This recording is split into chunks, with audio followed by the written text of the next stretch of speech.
राधे राधे बच्चों। और कैसे हो बेटा? बेटा आप सभी खूब बढ़िया से।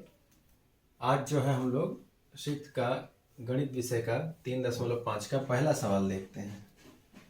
पहला सवाल में हमको गुणनखंड का क्या करना है। वृक्ष दिए हुए हैं 60 के लिए। 60 के लिए हमको 2 वृक्ष दिए गए हैं।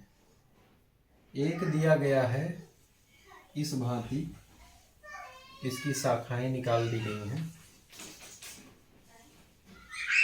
6। बेटा जो बच्चे गुजरात में रहते हैं NMMS वगैरह के सवालों में, ठीक है ना, ऐसे ही सवाल पूछे जाते हैं।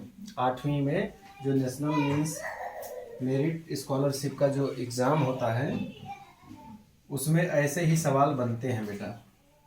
और फिर आप क्या होते हो, फंस जाते हो। अब यहाँ पे भरना है और जो है यहाँ पे कल जिन बच्चों ने देखा होगा उनको थोड़ा आइडिया लगा होगा कि क्या भरा जाएगा। ये 2 जगहों पे भरना है। फिर बी वाला जो कि दूसरा ट्री है, ऐसे दिया हुआ है, ऐसे दिया हुआ है, और यहाँ पे जो है यहाँ भरना है। और कहाँ पे है, इसमें अक्षर कट रहा है, चलो ठीक है, कोई दिक्कत नहीं। फिर यहाँ पे भरा हुआ है, यहाँ पे भरा हुआ है, यहाँ पे भरा हुआ है, नहीं यहाँ पे नहीं भरा हुआ है बेटा। तो यहाँ भरना है, यहाँ भरना है और यहाँ भरना है, ठीक ना, और यहाँ भरना है। बेटा खूब अच्छे से, खूब बारीकी से इसको देख लो। क्या आपका क्वेश्चन यही है? क्या आपका क्वेश्चन बेटा यही है? अगर यही है तो फिर आगे बात कही जाए। बहुत बढ़िया, क्वेश्चन आपका यही है। अब इसमें बेटा हम लोगों को इस ट्री को क्या करना है, यहाँ पे जो भी जगह खाली पड़ी है ना, इसको हमको फिल करना है, यानी कि इसको पूरा करना है, ठीक है ना। अच्छा, तो करना कुछ नहीं, दिमाग वही। अब ये 60 को नहीं सोचना है, सोचना इसको है, ठीक है ना, कि यहाँ पे 2 है तो कै का पहाड़ा पढ़ोगे कि 6 बन जाएगा, तो 2 3 6, सीधी सी बात। यहाँ 10 है, 5 का कै बार पहाड़ा पढ़ोगे कि 10 बन जाए, 5 दूनी 10, बस। यहाँ पे अब देखो, यहाँ पे 30 है, तो अब ये देखो, ये दोनों शाखाएं निकली हैं, तो 30 से कंपेयर करेंगे, इतना ही ध्यान देना है। इस वाले में थोड़ा आप ध्यान दो भाई। 60 की पहली शाखा कौन सी है, 30, और दूसरी शाखा इधर वाली है, तो 30 का कई बार पहाड़ा पढ़ा जाए कि 60 हो जाए, 30 दूनी 60, ठीक। अब 30 की 2 शाखा, पहली शाखा 10 है और दूसरी शाखा 10 तियां 30, तो 3 हो जाएगा। अब 10 की 2 शाखाएं हैं, अब आपको 10 की 2 शाखाएं बनानी है। आप क्या बना दोगे, 2 और 5, 2 पंचे 10, बस बन गई। यही शाखा बना लो बेटा, इस तरह से आपका हो जाएगा। मुझे लगता है बेटा बहुत अच्छी तरह से आपको ये समझ में आया होगा। ना समझ में आए तो आप कमेंट बॉक्स में लिख के ज़रूर बताइए कि क्या आपको दिक्कत हुई, क्या आपको दिक्कत हुई। अगर दिक्कत नहीं हुई बेटा, अब देखते हैं अगला सवाल, ठीक है ना। बहुत इजी है। दूसरा सवाल कहता है कि एक भाज्य संख्या के अभाज्य गुणनखंड में किन गुणनखंडों को सम्मिलित नहीं किया जाता है। देखो बेटा बहुत अच्छे से समझो। एक भाज्य संख्या के अभाज्य गुणनखंड में, देखो अभाज्य गुणनखंड में बेटा हमेशा अभाज्य संख्याओं को ही लिया जाता है, पहली बात तो ये जानो। अच्छा, अब बात ये कर रहा है कि अगर भाज्य संख्या है और उसका जो है क्या किया गया है, अभाज्य गुणनखंडन अगर किया जाए तो किन गुणनखंडों को सम्मिलित नहीं किया जाता। तो बेटा 1 को सम्मिलित नहीं किया जाता है, और स्वयं उस संख्या को, स्वयं उस संख्या को क्यों नहीं किया जाता। अगर मन में ऐसा आया, कोई पूछ ले, तो एक बेटा क्या होता है, ना तो भाज्य होता है ना तो अभाज्य होता है, तो 1 इसके लिए नहीं यूज होगा। दूसरा, जो वह संख्या स्वयं है वो भाज्य है, क्योंकि कहा जा रहा है कि एक भाज्य संख्या, तो भाज्य है, इसके लिए उसको नहीं यूज करेंगे। और दूसरा एक ना तो भाज्य है ना तो अभाज्य है, वो क्या है, सह अभाज्य है। इसके लिए इन दोनों का प्रयोग नहीं किया जाता है। कहाँ पे, किसी भाज्य संख्या के अभाज्य गुणनखंड में। बात आई समझ में? अच्छा, अब तीसरा वाला देखते हैं बेटा। सॉरी, तीसरा कह रहा 4 अंकों की बड़ी से बड़ी संख्या लिखिए और उसे अभाज्य गुणनखंड के रूप में व्यक्त कीजिए।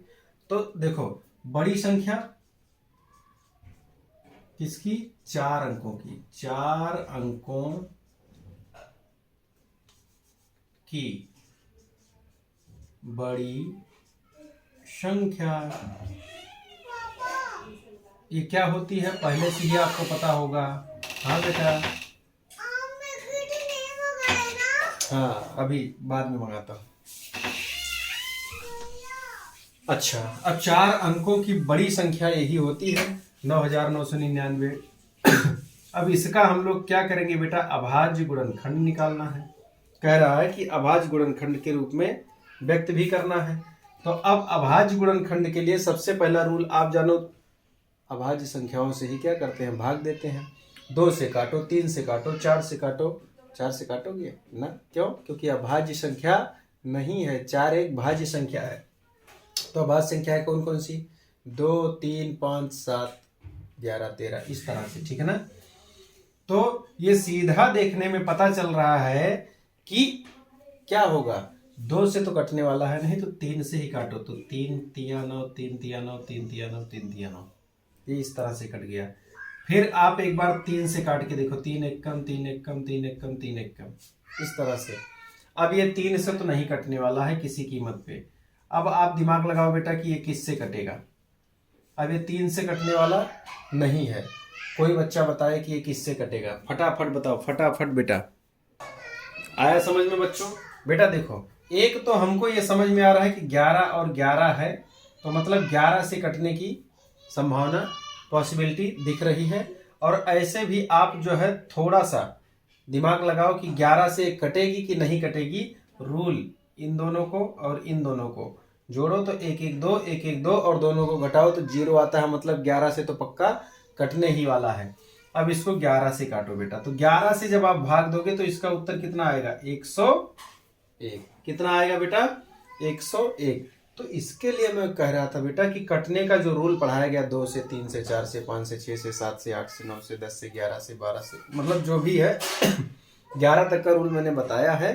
लाइन से आप उसको पढ़ लो तो ही आपको सफलता मिलेगी बेटा। क्योंकि अब इतनी ये चीज तो कंफ्यूजन हो रहा था कि किससे कटेगा, 1 से काटोगे कोनो मतलब नहीं, अब 11 से कटेगा कि नहीं आपको पता होना चाहिए, तब तो आप इस पे टाइम दोगे, अन्यथा क्या होगा, सारी मेहनत बेकार हो जाएगी। तो अब इतना हो गया बेटा। अब 101 जो है ये अपने स्वयं में ही आएगा, तो 101 कन्यम 101। अब इस तरह से, तो इसका अभाज्य गुणनखंड क्या हो गया बेटा, 3, 3, 11 और 101। ये इस तरह से अभाज्य गुणनखंड बन गया। 101 भी क्या है, अभाज्य संख्या है बेटा। इस बात बेटा आप इसको भी सीख गए। अब आगे अपने देखते बेटा। देखो, वीडियो को रोक रोक के फिर से आवाज सुनो, फिर से देखो। कुछ दिक्कत हो जाए बेटा आप कमेंट में जरूर बताओ, ताकि अगर कोई त्रुटि हो रही हो, या मान लो आपके सर ने कुछ पढ़ाया हो, या आपने और कहीं से पढ़ा हो, कुछ सीखा हो, आपको कुछ त्रुटि लगे। देखो, एक चीज के लिए कभी कमेंट मत करना। हाँ, और अगर कोई सवाल आप जैसे सीखते हो तो आप, सर जी मेरा तो ये, हाँ आप ये बताओ सर जी मैंने दूसरे तरीके से लगाया है मेरा, और आप अपना तरीका सेंड कर सकते हो, ठीक है ना। पर ऐसा नहीं सर जी मेरा तो ये तरीका है, मुझे तो जो है ये तरीका बताया गया था, ठीक है ना। जो भी तरीका आपको बताया गया है, सवाल आना चाहिए, ठीक है ना। आप ये बता रहे हो सर मुझे तो ये बता, ऐसा कमेंट नहीं डालने का, ठीक है ना। आपको जो तरीका आपके सर ने पढ़ाया था अगर अच्छा लगे तो वो तरीका लगाओ, अगर उससे इजी लगे तो ये तरीका लगाओ। क्योंकि सारे सर जो भी पढ़ाते हैं वो अपने हिसाब से अच्छा ही पढ़ाते हैं, ठीक है ना। लेकिन मेन बात क्या होती है, आपके दिमाग में क्या आता है। हाँ, और सर लोगों से भी कहना चाहूंगा कि बच्चा गणित को लगाया है, आंसर भी आया है, तो आप उसके सवाल को एक बार बारीकी से चेक जरूर करें। हो सकता है कि कोई रूल आपने केवल किताब में जो रूल दिया है उसी को फॉलो किया हो, और दूसरा भी इजी वे हो सकता है। गणित का एक ही मकसद है कि फॉर्मूला और मेथड, ठीक है ना। फॉर्मूला और आपने जैसे जो हल करने का तरीका किया है, हल करने का तरीका थोड़ा अलग हो सकता है, बाकी फॉर्मूला तो भाई सेम रहेगा आपका भी और जो है दूसरे का बताया हुआ, ठीक है ना। उसमें तो चेंजेस हो नहीं सकता है। तो इस प्रकार बेटा। अच्छा हाँ, लेकिन वहीं पे अगर आप जैसे एनएमएमएस वगैरह के सवाल या नवोदय वगैरह के सवालों को अगर आप हल कर रहे हो तो उसमें थोड़ा सा आपका मेथड और रूल्स सब कुछ, क्योंकि उसमें तो अपने को फार्मूला से कुछ लेना देना नहीं है, उसमें तो ट्रिक वे में काम होता है, ठीक है ना। तो हर चीज़ का स्तर अलग अलग लेवल पे अलग अलग है बेटा, ठीक है ना। तो आप ना जानो सर जी हमको तो ऐसे गुणा करना है ना, शॉर्टकट ट्रिक भी होता है बेटा, क्योंकि वही सवाल 1 मिनट में भी लग जाता है, वही सवाल 5 मिनट में लगता है, तो इसके लिए ट्रिक तो अलग विषय है, ठीक है ना। हाँ, तो ट्रिकी वे की पढ़ाई वो अलग चीज़ है, उसमें फार्मूला वगैरह का रूल नहीं काम करता है। उसमें जो टीचर जिस ट्रिक से समझा दे और मेथड परफेक्ट बैठ जाए वही सही होता है, और बच्चों को आसान होना चाहिए, बस सवाल का जवाब फटाक से आना चाहिए, कोई भी तरीका आप यूज करो। अब देखते हैं चौथा क्या कहता है बेटा, 5 अंकों की सबसे छोटी संख्या लिखिए, उसे यार मिक्सर इसी में चला दी बेटा। इसमें क्या चौथे में 5 अंकों की सबसे छोटी संख्या लिखिए।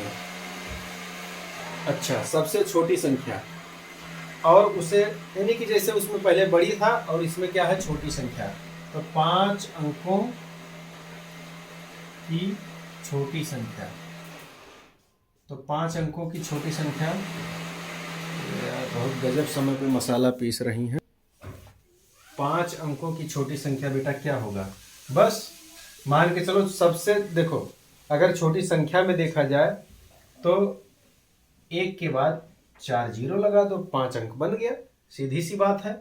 जब भी आपसे छोटी संख्या के विषय में कहा जाए बेटा, तो जितने अंकों की कहा जाए तो सबसे पहले लिखो 1 और उसके बाद गिन के गोली बना दो। जैसे किसी ने कहा 4 अंकों की छोटी संख्या, तो 1 लिखो तो पहला अंक हो गया, फिर गोली बनाते जाओ, जहां 4 पूरा हो जाए बस वही 4 अंक हो गया। जैसे किसी ने कहा 4 अंक की जो है छोटी संख्या, तो आप क्या करो 1 2 3 4 हो गया 4 अंक का छोटी संख्या। ऐसे ही इसमें कहा गया 5 अंक की छोटी संख्या, तो 1 2 3 4 5 बस हो गया। इस तरह से बेटा। अब 10,000 है, इसका गुणनखंड निकालना है, तो बेटा वही रूल फॉलो करना है, ठीक है ना। हाँ, अब यहाँ पे 0 है, अब 0 है तो तब तक तो आप हीरो हो, कोई दिक्कत ही नहीं है, 0 ही हीरो बनता है, सही बात तो ये है। तो 2 पंचे 10, अब इसके बाद इधर उतार लो, कोई दिक्कत नहीं, क्योंकि ये कट गया, बाकी तीनों 0 सीधा उतार लो। शॉर्टकट तरीका भी बेटा एक जो है अलग वीडियो धीरे धीरे बनाने वाला हूँ, जिसमें आपको शॉर्टकट तरीके सारे बताए जाएंगे, ठीक है ना। यहाँ पे 2 दूनी 4, 2 पंचे 10, फिर उतार लो, फिर 2 एकन्यम 2, 2 दूनी 4, 2 पंचे 10, इसको उतार लो, 2 छक्के 12, 2 दूनी 4, 2 पंचे 10। अब यहाँ से काम खत्म हुआ। अब यहाँ से 5 का काम है, क्योंकि नियम पढ़ा हुआ है, 5 एकम 5, 5 दूनी 10, 5 पंचे 25, फिर 5 जो है दूनी 10, 5 पंजे 25, 5 पंजे 25, 5 एकम 5, इस तरह से बेटा। तो इसका आप यहाँ पे लिख सकते हो ऐसे कि 2 गुणे 2, 1 2 3 4, तो इस तरह से, फिर 1 2 3 4, 4 बार 5 को लिख दो, बस इसका अभाज्य गुणनखंड रूप हो गया, ठीक है बेटा। अब अगले वीडियो में हम लोग मिलते हैं नए सवालों को लेकर के 5वें से, ठीक है बेटा। हाँ, मसाला पीस लेने दीजिए, उसके बाद सारा काम हो जाएगा। राधे राधे बच्चों।